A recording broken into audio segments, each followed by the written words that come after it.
प्रभु की स्तुति। आप इस चैनल को रोजाना सुनकर 1 साल में बाइबल पढ़ सकते हैं। Please subscribe and support. आज के बाइबल अध्याय। अय्यूब की पुस्तक अध्याय 15। अय्यूब की पुस्तक अध्याय 15। तब तेमानी एलीपज ने कहा, क्या बुद्धिमान को उचित है कि अज्ञानता के साथ उत्तर दे? वह अपने अंतःकरण को पूर्वी पवन से भरे। क्या वह निष्फल वचनों से व व्यर्थ बातों से वाद विवाद करे? परंतु भय मानना छोड़ देता और परमेश्वर का ध्यान करना औरों से छुड़ाता है। तू अपने मुंह से अपना अधर्म प्रकट करता है और धूर्त लोगों के बोलने की रीति पर बोलता है। मैं तो नहीं, परंतु तेरा मुंह ही तुझे दोषी ठहराता है और तेरे ही वचन तेरे विरुद्ध साक्षी देते हैं। क्या पहला मनुष्य तू ही उत्पन्न हुआ? क्या तेरी उत्पत्ति पहाड़ों से भी पहले हुई? क्या तू परमेश्वर की सभा में बैठता सुनता था? क्या बुद्धि का ठेका तू ही ने ले रखा है? तू ऐसा क्या जानता है कि जिसे हम नहीं जानते? तुझ में ऐसी कौन सी समझ है जो हम में नहीं? हम लोगों में तो पक्के बाल वालों और अति पूर्णीय मनुष्य है, जो तेरे पिता से भी बहुत आयु के है। परमेश्वर की शांतिदायक बातें और जो वचन तेरे लिए कोमल है, क्या ये तेरी दृष्टि में तुच्छ है? तेरा मन क्यों तुझे खींच ले जाता है और तू आंख से क्यों सहन करता है? तू भी अपनी आत्मा परमेश्वर के विरुद्ध करता है और अपने मुंह से व्यर्थ बातें निकलने देता है। मनुष्य है क्या कि वह निष्कलंक हो, और जो स्त्री से उत्पन्न हुआ है क्या कि निर्दोष हो सके? देख, वह अपने पवित्रों पर भी विश्वास नहीं करता और स्वर्ग भी उसकी दृष्टि में निर्मल नहीं है। फिर मनुष्य अधिक घिनौना और मलिन है, जो कुटिलता को पानी की नाई पीता है। मैं तुझे समझा दूंगा, इसलिए मेरी सुन ले। जो मैंने देखा है उसी का वर्णन मैं करता हूं। वे ही बातें जो बुद्धिमानों ने अपने पुरखाओं से सुनकर बिना छिपाए बताया है। केवल उन्हीं को देश दिया गया था और उनके मध्य में कोई विदेशी आता जाता नहीं था। दुष्टजन जीवन भर पीड़ा से तड़पता है और बलात्कारी के वर्षों की गिनती ठहराई हुई है। उनके कान में डरावना शब्द गूंजता रहता है। कुशल के समय भी नाशक उस पर आ पड़ता है। उसे अंधियारे में से फिर निकलने की कुछ आशा नहीं होती और तलवार उसकी घात में रहती है। वह रोटी के लिए मारा मारा फिरता है कि कहाँ मिलेगी। उसे निश्चय रहता है कि अंधकार का दिन मेरे पास ही है। संकट और दुर्घटना से उसको डर लगता रहता है। ऐसे राजा की नाई जो युद्ध के लिए तैयार हो, वे उस पर प्रबल होते हैं। उसने तो परमेश्वर के विरुद्ध हाथ बढ़ाया है और सर्वशक्तिमान के विरुद्ध वह ताल ठोकता है और सिर उठाकर और अपनी मोटी मोटी ढालें दिखाता हुआ घमंड से उस पर धावा करता है, इसलिए कि उसके मुंह पर चिकनाई छा गई है और उसकी कमर में चर्बी जमी है और वह उजाड़े हुए नगरों में बस गया है। और जो घर में रहने योग्य नहीं और खंडहर होने को छोड़ गए हैं, उनमें बस गया है। वह धनी न रहेगा और न उसकी संपत्ति बनी रहेगी, और ऐसे लोगों के खेत की उपज भूमि की ओर न झुकने पाएगी। वह अंधियारे से कभी न निकलेगा और उसकी डालियां आग की लपट से झुलस जाएगी और ईश्वर के मुंह की सांस से वह उड़ जाएगा। और वह अपने को धोखा देकर व्यर्थ बातों का भरोसा न करे, क्योंकि उसका बदला धोखा ही होगा। वह उसके नियत दिन से पहले पूरा हो जाएगा। उसकी डालियां हरी न रहेगी, दाख की नाई उसके कच्चे फल झड़ जाएंगे और उसके फूल जलपाई के वृक्ष के से गिरेंगे, क्योंकि भक्तिहीन के परिवार से कुछ न बन पड़ेगा। और जो घूस लेते हैं उनके तंबू आग से जल जाएंगे। उनके उपद्रव का पेट रहता और अनर्थ उत्पन्न होता है, और वे अपने अंतःकरण में छल की बातें गढ़ते हैं। अय्यूब की पुस्तक अध्याय 16। अय्यूब की पुस्तक अध्याय 16। अय्यूब का वचन। तब अय्यूब ने कहा, ऐसी बहुत सी बातें मैं सुन चुका हूं। तुम सबके सब निकम्मे शांतिदाता हो। क्या व्यर्थ बातों का अंत कभी होगा? तू कौन सी बात से झिड़क कर उत्तर देता? मैं भी तुम्हारी सी बातें कर सकता हूं। जो तुम्हारी दशा मेरी सी होती तो मैं भी तुम्हारे विरुद्ध बातें जोड़ सकता और तुम्हारे विरुद्ध सिर हिला सकता। वरन मैं अपने वचनों से तुमको हियाव दिलाता और बातों से शांति देकर तुम्हारा शोक घटा देता। चाहे मैं बोलूं तो भी मेरा शोक न घटेगा, चाहे मैं चुप रहूं तो भी मेरा दुख कुछ कम न होगा। परंतु अब उसने मुझे उकता दिया है। तूने मेरे सारे परिवार को उजाड़ डाला है और तूने जो मेरे शरीर को सुखा डाला है वह मेरे विरुद्ध साक्षी ठहरा है और मेरा दुबलापन मेरे विरुद्ध खड़ा होकर मेरे सामने साक्षी देता है। उसने क्रोध में आकर मुझको फाड़ा और मेरे पीछे पड़ा है। वह मेरे विरुद्ध दांत पीसता और मेरा बैरी मुझको आंखें दिखाता है। अब लोग मुझ पर मुंह पसारते हैं और मेरी नामधराई करके मेरे गाल पर थपेड़ा मारते और मेरे विरुद्ध भीड़ लगाते हैं। परमेश्वर ने मुझे कुटिलों के वश में कर दिया और दुष्ट लोगों के हाथ में फेंक दिया है। मैं सुख से रहता था और उसने मुझे चूर चूर कर डाला। उसने मेरी गर्दन पकड़कर मुझे टुकड़े टुकड़े कर दिया। फिर उसने मुझे अपना निशाना बनाकर खड़ा किया। उसके तीर मेरे चारों ओर उड़ रहे हैं। वह निर्दय होकर मेरे गुर्दों को बेचता है और मेरा पित्त भूमि पर बहाता है। वह शूर की नाई मुझ पर धावा करके मुझे चोट पर चोट पहुंचाकर घायल करता है। मैंने अपनी खाल पर टाट को सी लिया है और अपना सींग मिट्टी में मैला कर दिया है। रोते रोते मेरा मुंह सूज गया है और मेरी आंखों पर घोर अंधकार छा गया है। तो भी मुझसे कोई उपद्रव नहीं हुआ है और मेरी प्रार्थना पवित्र है। हे पृथ्वी, तू मेरे लहू को न ढांपना और मेरी दोहाई कहीं न रुके। अब भी स्वर्ग में मेरा साक्षी है और मेरा गवाह ऊपर है।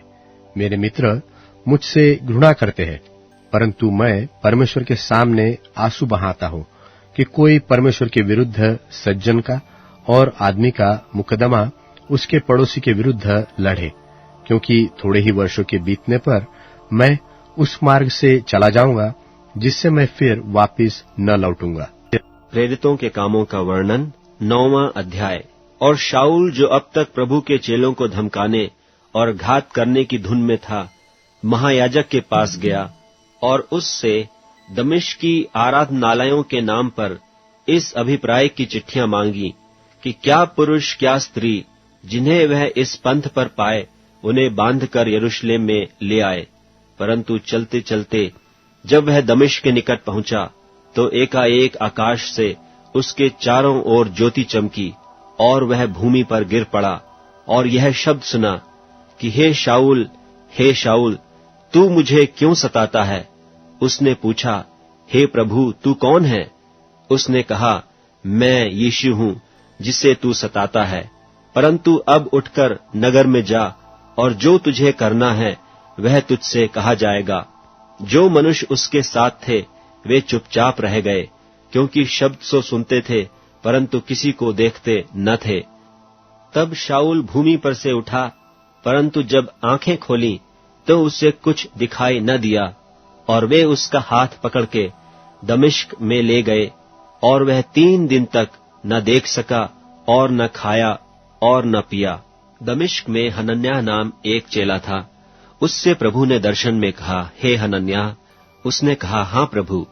तब प्रभु ने उससे कहा, उठकर उस गली में जा जो सीधी कहलाती है और यहूदा के घर में शाऊल नाम एक तारसी को पूछ ले, क्योंकि देख वह प्रार्थना कर रहा है। और उसने हनन्याह नाम एक पुरुष को भीतर आते और अपने ऊपर हाथ रखते देखा है, ताकि फिर से दृष्टि पाए। हनन्याह ने उत्तर दिया कि हे प्रभु, मैंने इस मनुष्य के विषय में बहुतों से सुना है कि इसने यरूशलेम में तेरे पवित्र लोगों के साथ बड़ी बड़ी बुराइयां की हैं, और यहाँ भी इसको महायाजकों की ओर से अधिकार मिला है कि जो लोग तेरा नाम लेते हैं उन सबको बांध ले। परंतु प्रभु ने उससे कहा कि तू चला जा, क्योंकि यह तो अन्य जातियों और राजाओं और इस्राएलियों के सामने मेरा नाम प्रकट करने के लिए मेरा चुना हुआ पात्र है, और मैं उसे बताऊंगा कि मेरे नाम के लिए उसे कैसा कैसा दुख उठाना पड़ेगा। तब हनन्याह उठकर उस घर में गया और उस पर अपना हाथ रख कर कहा, हे भाई शाऊल, प्रभु अर्थात यीशु जो उस रास्ते में जिससे तू आया तुझे दिखाई दिया था, उसी ने मुझे भेजा है कि तू फिर दृष्टि पाए और पवित्र आत्मा से परिपूर्ण हो जाए। और तुरंत उसकी आंखों से छिलके से गिरे और वह देखने लगा, और उठकर बपतिस्मा लिया, फिर भोजन करके बल पाया। और वह कई दिन उन चेलों के साथ रहा जो दमिश्क में थे, और वह तुरंत आराधनालयों में यीशु का प्रचार करने लगा कि वह परमेश्वर का पुत्र है। और सब सुनने वाले चकित होकर कहने लगे, क्या यह वही व्यक्ति नहीं है जो यरूशलेम में उन्हें जो इस नाम को लेते थे नाश करता था, और यहाँ भी इसलिए आया था कि उन्हें बांधकर महायाजकों के पास ले जाए। परंतु शाऊल और भी सामर्थी होता गया, और इस बात का प्रमाण दे देकर कि मसीह यही है, दमिश्क के रहने वाले यहूदियों का मुंह बंद करता रहा। जब बहुत दिन बीत गए तो यहूदियों ने मिलकर उसके मार डालने की युक्ति निकाली, परंतु उनकी युक्ति शाऊल को मालूम हो गई। वे तो उसके मार डालने के लिए रात दिन फाटकों पर लगे रहे थे, परंतु रात को उसके चेलों ने उसे लेकर टोकरे में बैठाया और शहरपनाह पर से लटकाकर उतार दिया। यरूशलेम में पहुंचकर उसने चेलों के साथ मिल जाने का उपाय किया, परंतु सब उससे डरते थे, क्योंकि उनको प्रतीति न होता था कि वह भी चेला है। परंतु बरनबा उसे अपने साथ प्रेरितों के पास ले जाकर उनसे कहा कि इसने किस रीति से मार्ग में प्रभु को देखा और उसने इससे बातें की। फिर दमिश्क में इसने कैसे हियाव से यीशु के नाम से प्रचार किया। वह उनके साथ यरूशलेम में आता जाता रहा और निधड़क होकर प्रभु के नाम से प्रचार करता था, और यूनानी भाषा बोलने वाले यहूदियों के साथ बातचीत और वाद विवाद करता था। परंतु वे उसके मार डालने का यत्न करने लगे। यह जानकर भाई उसे कैसरिया में ले आए और तरसुस को भेज दिया। सो सारे यहूदिया और गलील और सामरिया में कलीसिया को चैन मिला और उसकी उन्नति होती गई, और वह प्रभु के भय और पवित्र आत्मा की शांति में चलती और बढ़ती जाती थी। और ऐसा हुआ कि पतरस हर जगह फिरता हुआ उन पवित्र लोगों के पास भी पहुंचा जो लुद्दा में रहते थे। वहां उसे एनियास नाम झोले का मारा हुआ एक मनुष्य मिला, जो 8 वर्ष से खाट पर पड़ा था। पतरस ने उससे कहा, हे एनियास, यीशु मसीह तुझे चंगा करता है, उठ, अपना बिछौना बिछा। तब वह तुरंत उठ खड़ा हुआ, और लुद्दा और शारोन के सब रहने वाले उसे देखकर प्रभु की ओर फिरे। याफा में तबीता अर्थात दोरकास नाम एक विश्वासिनी रहती थी। वह बहुतेरे भले भले काम और दान किया करती थी। उन्हीं दिनों में वह बीमार होकर मर गई, और उन्होंने उसे नहलाकर अटारी पर रख दिया। और इसलिए कि लुद्दा याफा के निकट था, चेलों ने यह सुनकर कि पतरस वहां है, 2 मनुष्य भेजकर उससे विनती की कि हमारे पास आने में देर न कर। तब पतरस उठकर उनके साथ हो लिया, और जब पहुंच गया तो वे उसे उस अटारी पर ले गए, और सब विधवाएं रोती हुई उसके पास आ खड़ी हुई, और जो कुर्ते और कपड़े दोरकास ने उनके साथ रहते हुए बनाए थे दिखाने लगी। तब पतरस ने सबको बाहर कर दिया और घुटने टेक कर प्रार्थना की, और लोथ की ओर देखकर कहा, हे तबीता, उठ। तब उसने अपनी आंखें खोल दी और पतरस को देखकर उठ बैठी। उसने हाथ देकर उसे उठाया और पवित्र लोगों और विधवाओं को बुलाकर उसे जीवित और जागृत दिखा दिया। यह बात सारे याफा में फैल गई और बहुतेरों ने प्रभु पर विश्वास किया। और पतरस याफा में शमौन नाम किसी चमड़े के धंधा करने वाले के यहाँ बहुत दिन तक रहा। प्रेरितों के कामों का वर्णन 10वां अध्याय। कैसरिया में कुरनेलियुस नाम एक मनुष्य था, जो इतालियानी नाम पलटन का सूबेदार था। वह भक्त था और अपने सारे घराने समेत परमेश्वर से डरता था और यहूदी लोगों को बहुत दान देता और बराबर परमेश्वर से प्रार्थना करता था। उसने दिन के तीसरे पहर के निकट दर्शन में स्पष्ट रूप से देखा कि परमेश्वर का एक स्वर्गदूत मेरे पास भीतर आकर कहता है कि हे कुरनेलियुस। उसने उसे ध्यान से देखा और डर कर कहा, हे प्रभु, क्या है? उसने उससे कहा, तेरी प्रार्थनाएं और तेरे दान स्मरण के लिए परमेश्वर के सामने पहुंचे हैं, और अब याफा में मनुष्य भेजकर शमौन को, जो पतरस कहलाता है, बुलवा ले।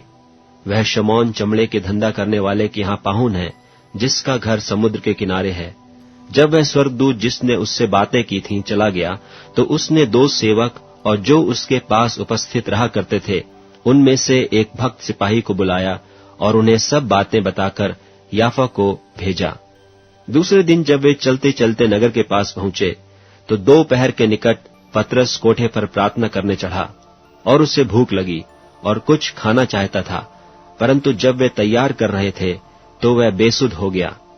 और उसने देखा कि आकाश खुल गया और एक पात्र बड़ी चादर के समान चारों कोनों से लटकता हुआ पृथ्वी की ओर उतर रहा है, जिसमें पृथ्वी के सब प्रकार के चौपाए और रेंगने वाले जंतु और आकाश के पक्षी थे। और उसे एक ऐसा शब्द सुनाई दिया कि हे पतरस, उठ, मार और खा। परंतु पतरस ने कहा, नहीं प्रभु, कदापि नहीं, क्योंकि मैंने कभी कोई अपवित्र या अशुद्ध वस्तु नहीं खाई है। फिर दूसरी बार उसे शब्द सुनाई दिया कि जो कुछ परमेश्वर ने शुद्ध ठहराया है, उसे तू अशुद्ध मत कह। 3 बार ऐसा ही हुआ। तब तुरंत वह पात्र आकाश पर उठा लिया गया।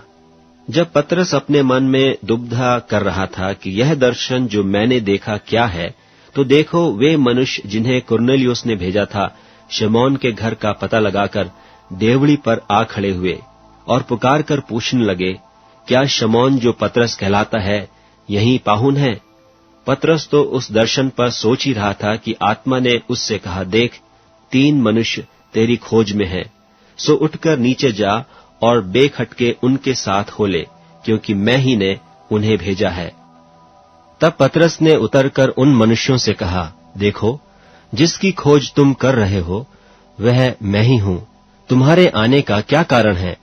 उन्होंने कहा, कुरनेलियुस सूबेदार, जो धर्मी और परमेश्वर से डरने वाला और सारी यहूदी जाति में सुनामी मनुष्य है, उसने एक पवित्र स्वर्गदूत से यह चेतावनी पाई है कि तुझे अपने घर बुलाकर तुझसे वचन सुने।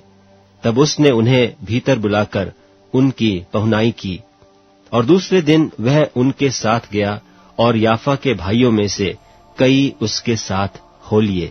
दूसरे दिन वे कैसरिया में पहुंचे, और कुरनेलियुस अपने कुटुंबियों और प्रिय मित्रों को इकट्ठे करके उनकी बाट जो रहा था। जब पतरस भीतर आ रहा था, तो कुरनेलियुस ने उससे भेंट की और पांव पड़ के प्रणाम किया, परंतु पतरस ने उसे उठाकर कहा, खड़ा हो, मैं भी तो मनुष्य हूं।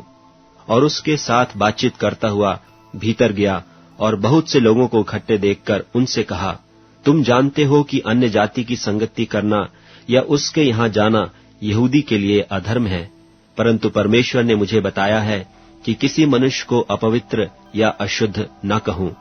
इसीलिए मैं जब बुलाया गया तो बिना कुछ कहे चला आया।